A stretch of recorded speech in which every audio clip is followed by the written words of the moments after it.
നമുക്ക് 12-13 വയസ്സിൽ പല്ലിൽ കട്ടക്കമ്പി ഇടുമ്പോൾ പല്ലിൻ്റെ നിര ശരിയാവും.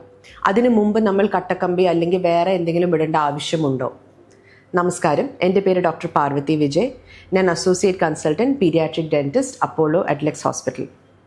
ഇപ്പോൾ പല പാരൻസിനുമുള്ളൊരു തെറ്റിദ്ധാരണയാണ് നമുക്കൊരു 12-13 വയസ്സിൽ കട്ടക്കമ്പി ഇട്ട് കഴിഞ്ഞാൽ എല്ലാം ശരിയാവും എന്നുള്ളത്. പക്ഷെ അതിന് മുന്നേ തന്നെ നമുക്ക് ആക്ച്വലി ഇതിൻ്റെ ട്രീറ്റ്മെൻറ്റ് എടുക്കാൻ പറ്റുന്നതാണ്.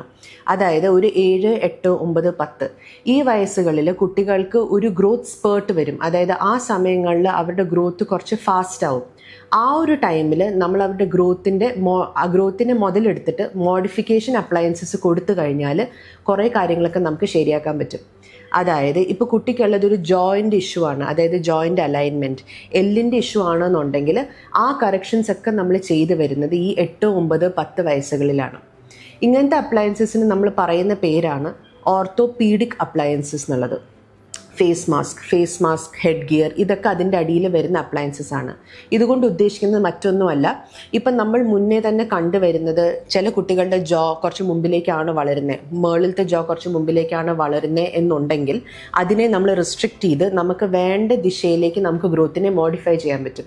ഇതുപോലെ തന്നെയാണ് ചില കുട്ടികൾക്ക് താഴത്തെ ജോ ഭയങ്കരമായിട്ട് മുന്നിലേക്ക് വളരുന്നൊരു സിറ്റുവേഷൻ നമ്മൾ കാണുന്നുണ്ടെങ്കിൽ അതിനെ നമുക്ക് ഗ്രോത്ത് റെസ്ട്രിക്റ്റ് ചെയ്ത് മോഡിഫൈ ചെയ്യാൻ പറ്റും. ചിലവർക്ക് ക്രൗഡിങ് പോലുള്ള ഇഷ്യൂസ് ഉണ്ടെങ്കിൽ എക്സ്പാൻഡേഴ്സ് വെച്ചിട്ടും നമുക്ക് ഈ നിര ശരിയാക്കാൻ പറ്റും. ഈ 8, 9, 10 വയസ്സുകളിൽ നമ്മൾ അപ്ലയൻസസ് വെച്ച് കറക്റ്റ് ചെയ്തതിന് ശേഷം മാത്രമേ നമ്മൾ പല്ലിൻ്റെ കട്ടക്കമ്പി ഇടാനായിട്ട് തീരുമാനിക്കാൻ പാടുള്ളൂ. കാരണം കുറേ കാര്യങ്ങൾ നമുക്ക് ഈ ഒരു ഏജിൽ തന്നെ കറക്ഷൻ ചെയ്ത് പോകാൻ പറ്റുന്നതാണ്.